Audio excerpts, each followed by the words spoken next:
Hi again, everybody. I've been getting some misconceptions and assignments regarding cells, so I thought I'd spend a little time with you today to address some of the misconceptions that I'm seeing. These are pretty common misconceptions. I've been teaching biology for a really long time, and these are things that students often struggle with, so I just want to address them with you while we have a minute to do so. And the first misconception has to do with the difference between the plasma membrane or the cell membrane and a cell wall. So this top picture that you see here, this is the plasma membrane. And you might remember from your biology class that we call this the fluid mosaic model of the plasma membrane. That's because you've got all these tiny little components, these little phospholipids that form a bilayer. That's what these are. You've got all these embedded proteins, you've got some cholesterol, you've even got some parts that stick up off the top of the plasma membrane, and maybe later this week we'll look at this in a little bit more detail and talk about why it's important. But that's what the membrane is, and what you need to understand is that this is flexible, it's semi-permeable, so it's going to control what comes in and out of cells. But the other thing that you need to recognize is that it's structurally and fundamentally very different from the cell wall. So let's talk about that. The plasma membrane, first of all, is in both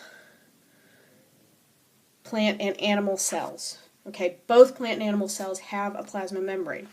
You'll notice in the diagram at the bottom, this is the plant cell, highly magnified, but the thing that I just put an arrow on, that's the cell membrane.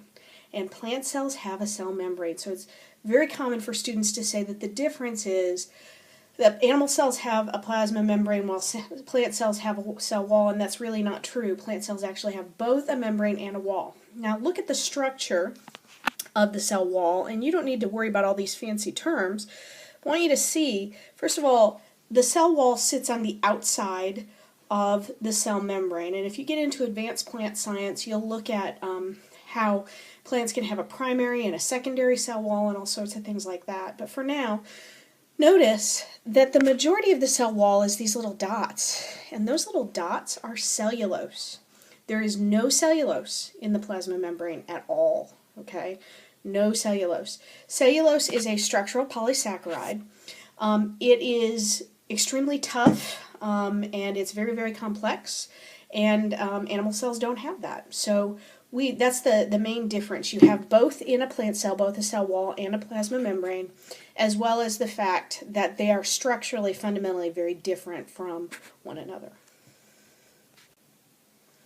All right, the next misconception that I would like to address has to do with the terms chloroplast and chlorophyll. So at the top, I've got a nice pretty picture from a light microscope of a series of plant cells that you can see here. I think this came from a moss. And notice that a plant cell is not green. If you can see in that picture, the green comes from these little organelles that are floating around in the cytoplasm. And let me see if I can highlight one here, that one right there. If we blew it up, if we magnified it so that you could see it, this is what you would see here. That's a chloroplast. Now, I'm not crazy about this chloroplast picture, but it was one of the best I could find. The thing is, chloroplasts are actually not green themselves. The membrane of a chloroplast, this membrane that you see here, this should not actually be green. What should be green are these little discs that you see inside of the chloroplast. And that's because each of those little discs is a disc of membrane, and it's a bilayer just like any membrane. But embedded within the disc are little molecules called chlorophyll. Okay? And chlorophyll molecules are the green things. So plant cells are green because you have a number of cells stacked up together, and each cell has its own chloroplast inside. And those chloroplasts have these little pigment molecules embedded, these little chlorophyll molecules embedded on the inside membranes, the inside discs of membranes inside of the chloroplast, and that's what makes them green. So when you have a bunch of them stacked together, they look green. It's kind of like if you've ever seen an Impressionist painting, or maybe if your mom does needlework or cross-stitch, where one little cross doesn't mean a whole lot in a cross-stitch pattern, or one little dot on a painting doesn't really mean a whole lot. But when you put a bunch of them together, the overall effect when you stand back is that the whole thing appears to be in that color.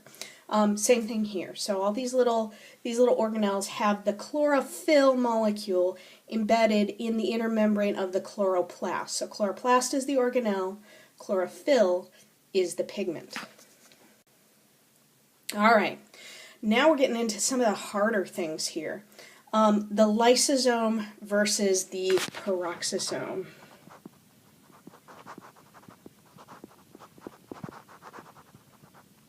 Sorry about my handwriting. All right, so first thing, the lysosome, which is what you see in this little picture down here at the bottom. The lysosome comes from the Golgi apparatus. Okay, so the Golgi apparatus is a structure that packages up proteins and things like that. And inside of the lysosome, you have a bunch of proteins. That's what these enzymes and things inside are. What's important to understand about lysosomes is they're kind of like the garbage area of the cell. They will break down things that the cell takes in. So for example, if you have a white blood cell that eats a bacterium, the lysosomes in the white blood cell will break down that bacterium. They also are responsible when some of the organelles get worn out. So if you have a worn out mitochondria in the cell, the lysosome that you see there will attach to that and digest it so that it can release all of the little phospholipids and things like that from the mitochondria back to the cell to be repackaged and reproduced into new organelles. The lysosomes also have an internal pH of about 5. Now you remember from your pH lessons that a pH of about 5 is actually acidic, and that's important because the enzymes inside of the lysosome work best at an acidic pH. Lysosomes are very powerful, okay, and that's important because the cytoplasm has a pH of around 7.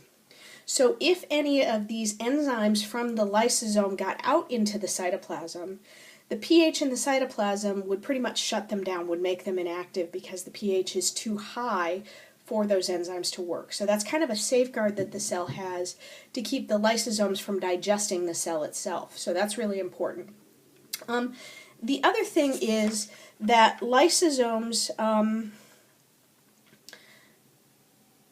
tend to break down a lot of other things that are not fats, okay?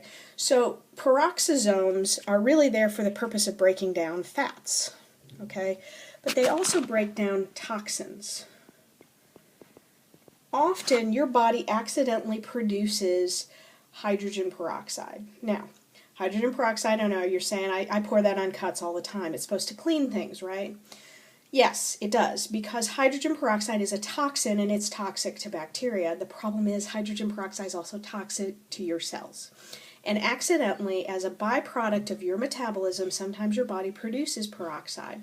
So the peroxisome is going to have some enzymes in it that, first of all, don't work at an acidic pH, but second of all, that can break down those toxins. Peroxisomes also break down a lot of the fats that you eat. Okay, so where a lysosome isn't really about breaking down fats, the peroxisome is. The other major difference between a lysosome and a peroxisome is that the peroxisome comes from the endoplasmic reticulum, the ER. So the lysosome is going to come from the Golgi apparatus. The lysosome is actually a modified vesicle.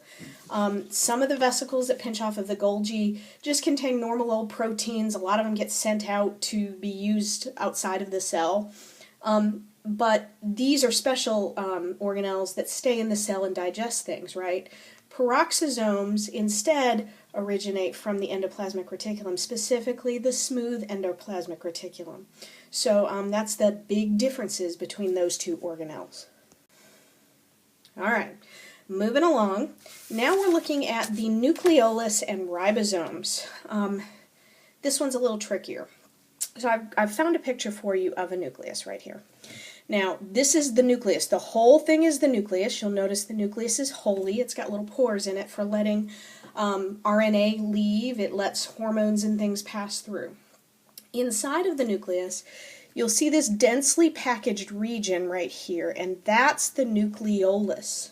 Now, the nucleolus is made of two things. It's made of RNA. It contains a bunch of RNA, and it's made of proteins. Now you're thinking, well, what is RNA and proteins doing all packed together in a nucleus? I thought the nucleus was all about DNA. And you're right, the nucleus is about DNA. But the nucleolus is a region where ribosomes get assembled, and you can see right here at the bottom I put some pictures of ribosomes. Now these pictures of ribosomes are extremely magnified, right? When you look at a ribosome on a picture of a cell, you'll notice it's a teeny little thing. They're just little tiny dots, okay? So this is extremely magnified, and there are two things that these ribosomes are made of. They're made of proteins, and they're made of RNA. So the RNA comes from the DNA, right? And we'll get more into how that works a little bit later on. But it makes sense then that there would be this RNA that you're going to use to assemble into ribosomes in the nucleus, because the RNA is being made from the DNA in the nucleus. That RNA can also be translated to make proteins, and so these proteins are also in this nucleolus area. So you've got the RNA and proteins that you need all in one spot to start to be assembled into these little structures that we call ribosomes. Notice that the ribosomes have to be super tiny because they have to make it through these little holes that you see in the nuclear envelope. Those little nuclear pores are big enough that they can actually let a ribosome get through, but they're not so big that something like DNA can spill out of the nucleus.